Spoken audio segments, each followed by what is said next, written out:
তো অবস্থায় মা চলিয়া যাব। ও মা, তুমি কি খাইতে চাও আমাকে একটু বলো। মা বলছে, বাবা রে, আমার মনে বড় মনটা চাই, আমার এখানে ইলিশ মাছ পাওয়া যায় না, ইলিশের বড় দাম। সন্তানকে বলেছে, মা গো, চিন্তা করো না, ইলিশ মাছ খাইতে চাইছো, আমি নিয়ে আসবো। ভাইরা আমার, সন্তান এবার বাজারের ভিতরে চলে গেছে, ইলিশ মাছ কিনছে। ইলিশ মাছ কিনে বাসায় চলিয়া আইলো। আসার পরে বলতেছে, মা, আমার বুকের ভিতরে ব্যথা করছে। সঙ্গে সঙ্গে মাথায় সরিষার তেল, পায়ে সরিষার তেল, শীতের দিনে পানি ঢালা আরম্ভ করিয়া দিল। কিছুক্ষণ পরে চক্ষুখানা উল্টাইয়া দিছে। ভাইরা আমার, হঠাৎ করে পান পাখি, এই যে আমার সঙ্গে আমার ছেলে আসছে, ওকে জিজ্ঞাসা করেন, মাথাটা ও মায়ের উরুর উপরে পড়িয়া থাকলো, সব ঠিক আছে, হঠাৎ করে পান পাখিটা উড়িয়া গেছে।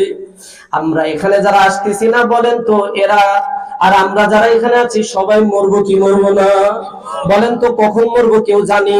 কোথায় মরবো? রেলে কাটা পড়ে মরবো, নাকি বাস অ্যাক্সিডেন্টে মরবো, না কোথায় গিয়ে মরবো কে জানেন? বলেন, ফাইদা জা আজালহুম লা ইস্তাখিরুনা সাআতাও ওয়া লা ইস্তাকদিমুন। এক সেকেন্ড আগেও হবে না, পরেও হবে না, ঠিক কিনা বলেন? বাজান রে, আপনারা দেখছেন, আপনারা শুনেছেন, আবারও আমি বলতেছি আমলের নিয়তে, সুলাইমান আলাইহিস সালাতু ওয়াস সালাম রাজ সিংহাসনে এইভাবে বসা, তার মন্ত্রী এখানে বসা। এমন তো অবস্থায় সুলাইমানের মন্ত্রী তাকায়া দেখে একটা লোক বড় বড় চক্ষু করিয়া তার দিকে তাকায়া আছে।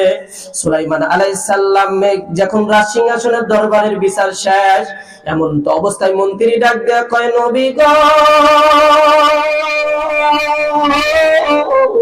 ওই ব্যক্তিটা কেন আমার দিক এমন ভাবে তাকায়া আছে? বলে যে ওর কাছে ছিল না ওই মালাকুল মাউত আজরাইল। বলে যে আমার দিকে এমন ভাবে তাকায়া আছে, আমার তো বড় ভয় হয়, আমার মনে হয় জানটা কবজ করিয়া নিবে। ও আমার পানের নবীজি, জীবনে আপনার কাছে কোনোদিনই চাই না, আজকে একটু সিংহাসনটা দিবেন, আমি অনেক দূরে চলিয়া যাব। ও যুবকেরা, ও বুড়া বাবারা, সারা জীবন কত বিনোদন আলোচনা শুনলা, কত রাজনৈতিক আলোচনা শুনলা গো, আজকে একটু ঠান্ডা আলোচনা শুনে নিজের দিলটাকে পরিবর্তন করে দেখো, বাসায় যাইতে পারো কিনা। ওই টাচ মোবাইলে জীবনে কত গুনাহ করলো, যার সঙ্গে দেখা দেওয়া যায় নাই, দেখা দিলা গো। ও বাবা, 70 বছর 80 বছর হয়ে গেল, ওই 4টা সূরা দিয়েই নামাজ পড়লা, জীবনে একটা সূরা বাতি করতে পারলো না। জমিন বাড়িয়া গেল, একতলা বাড়ি 2 তলা হয়ে গেল গো, কিন্তু তুমি ওই 4টা সূরা অতিক্রম করতে পারলা না। তারপরে আয়সা বলছো, আমি যে আয়াত আপনাদের সামনে তেলাওয়াত করছি শোনাবো রে বাবা, দিলটা খালি একটু নরম করিয়া দেন। আমার আল্লাহ ডাক দিয়ে বলেন, একটা কাজ, দিলটা নরম করে বলেন, কয়টা কাজ? ও ভাই, জীবনে কত কাজের কথা শুনলা, আজকে শুনিয়া নাও। কোরআন থেকে বলতেছি, একটা কাজ যদি করতে পারো, আমার আল্লাহ তোমাকে বলেছেন, ফাদখুলি ফি ইবাদি ওয়াদখুলি জান্নাতি। সুবহানাল্লাহ। ওই একটা কাজ আমি লাস্টের দিক বলিয়া যাব, যখন আমাকে স্লিপ দিবে আমি বলিয়া যাব, আপনারা ধৈর্য হারা হবেন না। আমার আল্লাহ ডাক দিয়া বলে, বান্দারে শুধু একটা কাজ করবা, বেশি করা লাগবে না, একটা কাজ যদি করতে পারো গো, আমার আল্লাহ তোমাকে জান্নাত দিয়ে দিবে, বলি সুবহানাল্লাহ। ভাইরা আমার, সুলাইমান আলাইহিস সালামের মন্ত্রী হঠাৎ লক্ষ লক্ষ দূরে এক দ্বীপে চলিয়া গেল। কয়েকদিন পরে আবার যখন মালাকুল মাউত আবার দরবারে আসলো, আসার পরে ডাক দিয়া বলতেছে, সুলাইমান ডাক দিয়া বলে, ও মালাকুল মাউত, তুমি কেন আমার মন্ত্রীর দিক ওইভাবে তাকাইছিলা? মন্ত্রীকে ডাক দিয়া বলে, সুলাইমান আলাইহিস সালামকে ডাক দিয়া বলে, মালাকুল মাউত আজরাইল ডাক দিয়া বলে, নবীজি, আমি বড় আশ্চর্য হইয়া গেলাম। বলে, কি আশ্চর্য হইল? আমি দেখলাম যে কিছুক্ষণ পরে মন্ত্রীর মৃত্যু, হাজার হাজার কিলোমিটার দূরে এক দ্বীপের ভিতরে মৃত্যু, কিন্তু সে এখনো আপনার রাজদরবারে বসা গো। কেমনে সম্ভব, ওইখানে কেমনে যাব আমি? কিন্তু তারপরে আমি বড় বড় আবেগ নিয়ে তাকায় থাকলাম, আল্লাহর কি কুদরত, আমি কেমনে ওখানে তাকে পাবো। কিন্তু দেখলাম আর মাত্র 5 থেকে 7 মিনিট আছে, আমি আমার জায়গা মতো চলিয়ে গেল।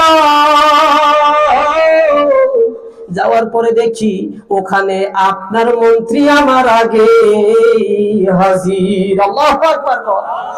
বাজান রে, আপনারা দেখছেন কিছুদিন আগেই, কয়েক মাস আগে টাইটানিক জাহাজের ধ্বংসস্তূপ দেখার জন্য সাবমেরিন নিয়ে 5-7 জন গেছিল, ঠিক কিনা কন? আল্লাহু আকবার। সে নিজেও কিন্তু জানে না তাদের মৃত্যু টনকে টন গভীর পানির নিচে মৃত্যু, ঠিক কিনা কন? ছোট্ট ছোট্ট সন্তান নিয়ে গেল গো। ও ভাই, কেন আমি আপনাদের এই ঘটনা করতে আছি? আমার আল্লাহ সূরা তাকাসুরের ভিতরে বলে, আইদা লিয়াখিন, যতক্ষণ পর্যন্ত কবরে যাওয়া না ততক্ষণ পর্যন্ত আমাদের কথা বুঝে আসবে না, আরে মোলামাদের কথা বুঝে আসবে না, এই কোরআনের কথা বুঝে আসবে না গো।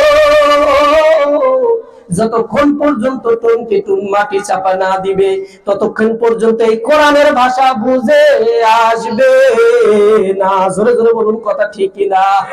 এই জন্য বাগান একটু গভীর মনোযোগ দেন, দিলটা নরম করে দিয়া শোনেন, দেখেন ভালো লাগবে। ভাইরা আমার, এখন মরণ হবে না, কখন মরণ হবে, কোথায় মরণ হবে কে জানেন বলেন না ভাই? একমাত্র আমার আল্লাহ রব্বুল আলামিন জানেন। ওই জন্য বাজান, এই রাত্রি বেলা যদি যাওয়ার পরে তুমি বিছানায় মাথাটা লাগাইয়া দিলা গো। আমাদের গ্রামে আর একটা ঘটনা ঘটে গেল, এরকম সত্য ঘটনা রে ভাই।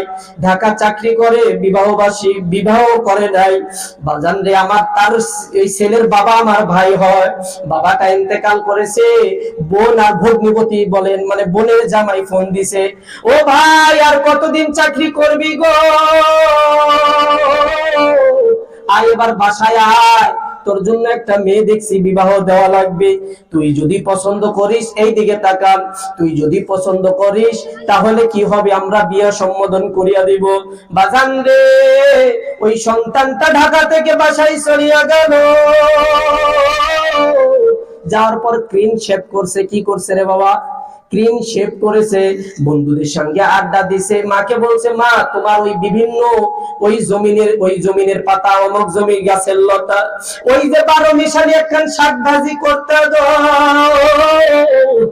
বড় ছোটবেলা খাইতাম, বড় সুস্বাদু লাগতো, ওই ভাজিটা কইরো আমি খাবো।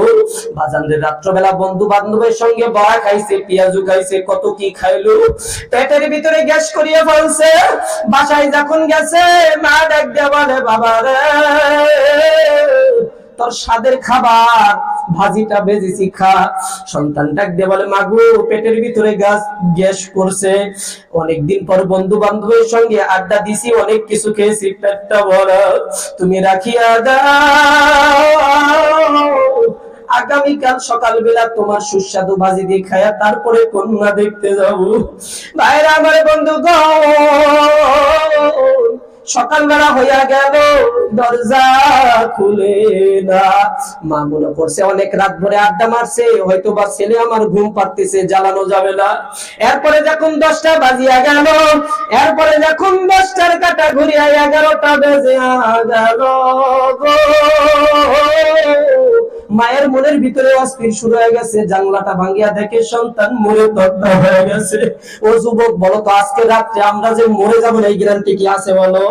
আইনা মা তাকুনু ইউদরিকুমুল মাউতু ওয়ালাউ কুনতুম ফি বুরুজিম মুশাইয়াদা। আমি বেশি লম্বা সময় নেব না, এই আয়াতের একটা সুন্দর শানে নুজুল আছে, আমি আপনাদের সবাইকে শোনাতে চাই, আপনারা একটু শুনবেন ভাই। আমার মা বোনেরাও তো পর্দার অন্তরাল থেকে শুনতেছে, তাই না? এইখানে এই শানে নুজুলের ভিতরে মা বোনদের কথাও আছে, আপনাদের কথাও আছে। আমি এটা বলে আমার আলোচনা শেষ করব। আপনারা শুনতে রাজি আছেন তো ভাই? সবাই গভীর মনোযোগ দিয়ে শুনবেন, মাথাটা নিচ করিয়া দিবেন।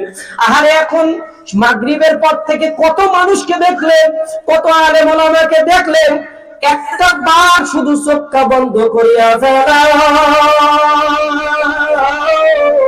দেখেন, চারিদিকে অন্ধকার, আমাকেও দেখতে পাবেন না, কাউকে দেখতে পাবেন না।